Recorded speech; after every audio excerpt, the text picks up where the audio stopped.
o Século News edição especial está no ar e hoje vamos mostrar para você o encontro do Papa Francisco com crianças autistas. Também vamos lembrar a viagem do Pontífice para Cuba e para os Estados Unidos. E você vai ver um frade franciscano que é sucesso no YouTube. Na catequese dessa semana, o Papa Francisco falou sobre o princípio da subsidiariedade, que são os direitos à integração social de uma pessoa. E é a chave para superar situações de crise como uma pandemia. O distanciamento social tem dificultado a demonstração de afeto. Não obstante, o Papa abençoou as fotos de entes queridos que os peregrinos lhe mostraram. Ele aceitou seus presentes. Ele não teve problemas em esperar por aqueles que não conseguiam encontrar a imagem ou um objeto que queriam mostrar a ele. Durante sua catequese, ele disse que o princípio da subsidiariedade é a chave para superar situações de crise como a pandemia. Ele também lamentou que certos grupos possam ser marginalizados na hora de tomar decisões. Vamos pensar em como encontrar soluções para parar o vírus. As pessoas prestam mais atenção às grandes empresas farmacêuticas do que aos profissionais de saúde que arriscam suas vidas nas linhas de frente, em hospitais e campos de refugiados. Este não é um bom caminho. Devemos ouvir a todos. Todos. Na Igreja, esse princípio foi desenvolvido por outro Papa, Pio VI, após outra crise global, a Grande Queda de 1929. O Papa Francisco pediu que as decisões sejam menos condicionadas por interesses pessoais, especialmente econômicos. Ninguém pode ficar de fora. A injustiça causada por interesses econômicos ou geopolíticos deve acabar e dar lugar a uma participação equitativa e respeitosa. O Papa Francisco deu vários exemplos, como os indígenas, cujas suas vozes raramente são ouvidas, e os que, no Ocidente, têm que ficar calados e não podem expressar sua fé nem crenças religiosas. Depois de dar sua catequese e saudar os peregrinos em várias línguas, ele lembrou um aniversário especial que acontecerá nesses dias. Se han cumprido 5 anos. Um dia desses faz 5 anos desde minha viagem apostólica a Cuba. Saúdo os meus irmãos bispos e todos os filhos e filhas dessa amada terra. Garanto minha proximidade e minhas orações. Peço ao Senhor, por intercessão de Nossa Senhora da Caridade do Cobre, que os liberte e conforte nestes momentos difíceis que vocês estão passando por causa da pandemia. Ele também anunciou que abençoaria um sino trazido da Polônia, chamado A Voz do Não Nascido. O sino representa crianças que nunca nasceram por causa do aborto. O secretário de Estado americano, Mike Pompeo, vai para o Vaticano nos próximos dias. Mas antes mesmo de encontrar o Papa Francisco, ele falou sobre o acordo entre a Santa Sé e a China. Em alguns dias, Mike Pompeo visitará o Vaticano e já deixou suas intenções claras. O secretário de Estado dos Estados Unidos postou no Twitter que o Vaticano colocou a própria autoridade moral em risco se decidir renovar o acordo com a China. Ele fez referência ao acordo provisório feito em 22 de setembro de 2018, o qual permitiu ao Vaticano nomear novos bispos para o país. Nesse período, o Vaticano chegou a nomear apenas 5 novos bispos e agora a Santa Sé e Pequim estão decidindo se renovarão o acordo ou não.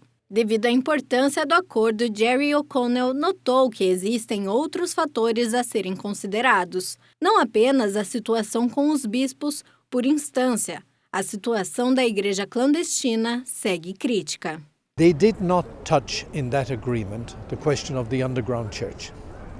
Eles nem encostaram no acordo. A questão da igreja está crítica. Aquilo que foi chamado de igreja clandestina, em outras palavras, são aqueles que não foram reconhecidos oficialmente padres ou comunidades. O que vimos é que existe certa repressão. Existe uma linha rígida em relação à liberdade religiosa antes de Xi Jinping assumir o poder.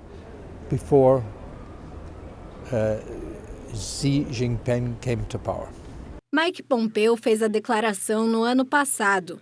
Com esse discurso no Vaticano, referindo-se à China, ele disse: quanto às regras absolutas, Deus se torna um tratamento absoluto autorizado. Humildemente pedimos para a Santa Sé se juntar a nós. Pedimos que os representantes de todas as nações presentes hoje se juntem a nós. O que pode ser mais poderoso que nossas vozes todas juntas, chamando pela liberdade de adorar a Deus? O Partido dos Comunistas de Pequim também é oposto à renovação do acordo, fora o medo que o Vaticano vai colocar com a finalidade de promover a liberdade religiosa. Esse é o motivo pelo qual especialistas estão sugerindo que o Vaticano tire vantagem da renovação do acordo chinês, para algo além dos limites, isso é, similar à mensagem de Mike Pompeo. Após uma audiência geral em meados de setembro, o Papa Francisco recebeu uma delegação da União de Parteiras e Enfermeiras de Malta. Uma delegação da União de Parteiras e Enfermeiras de Malta voou para Roma em meados de setembro para se encontrar com o Papa Francisco após uma de suas audiências gerais. Foi um encontro que eles e o embaixador de Malta, junto à Santa Sé, Frank Zammiti, esperavam desde o ano passado e não vieram de mãos vazias.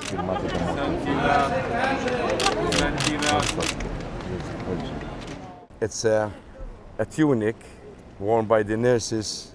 É uma túnica usada pelas enfermeiras em Malta e, em sinal de agradecimento, está assinada por muitas enfermeiras. Não podemos colocar todas as assinaturas de todas as enfermeiras.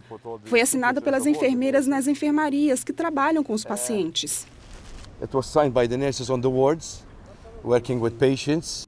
Paul Pisse, presidente da União de Parteiras e Enfermeiras de Malta, diz que o apoio do Papa Francisco oferece incentivo aos profissionais de saúde, que podem se sentir sobrecarregados, especialmente durante a pandemia do coronavírus.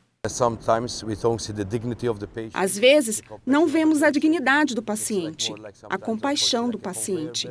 Infelizmente, é como uma esteira rolante, onde o paciente entra e sai, acaba recebendo o atendimento, sem ter o que chamamos de toque humano, onde você pode falar, onde o paciente pode expressar seus sentimentos, que hoje em dia se tornou uma grande perda. A OMS designou 2020 como um ano de enfermeira e de parteira, o que torna esta visita da delegação de Malta ainda mais significativa. Claro, eles não podiam partir sem que o Papa Francisco usasse o Solidel, o que certamente será uma lembrança de seu apoio a todas as enfermeiras e parteiras em Malta. Aos poucos, o Papa Francisco vai retomando os compromissos oficiais com todos os cuidados para evitar o contágio pela Covid-19. E ele reencontrou seus peregrinos favoritos, as crianças. Depois de muitos meses, o Papa retomou seus encontros com alguns de seus peregrinos favoritos, as crianças. Nesta ocasião, seus convidados eram membros de um centro para crianças com autismo. Eles vieram da Áustria e alguns, como essa menina, pareciam muito em casa. O centro é chamado de Sonnenschein, que significa luz do sol. O Papa explicou que o nome evoca um campo banhado de sol cheio de flores e que essas flores representam cada uma delas. Ele disse que cada um deles é precioso, único e especial como as flores. Anche ognuno di noi è bello agli occhi di Dio e Lui ci vuole bene. Cada um de nós é precioso aos olhos de Deus e Ele nos ama muito. Isso nos faz sentir a necessidade de dizer a Deus obrigado. O Papa falou com eles em termos simples, mas com um significado profundo. Ele também disse que eles podem orar a Jesus e pedir-lhe coisas. Bom Jesus, potresti aiutare mamma e papà nel loro lavoro? Por exemplo, bom Jesus, você poderia ajudar a mãe e o pai no trabalho? Você poderia deixar a vovó melhor porque ela está doente? Você poderia ajudar crianças em todo o mundo que não tem nada para comer? Ou talvez, Jesus, peço-lhe que ajude o Papa a guiar bem a igreja. Se você pedir com fé, o Senhor realmente ouve você. Por fim, o Papa Francisco agradeceu aos pais e educadores por seu trabalho com essas crianças e deu-lhes uma bênção em alemão. A seguir, a gente relembra as viagens do Papa Francisco a Cuba e aos Estados Unidos.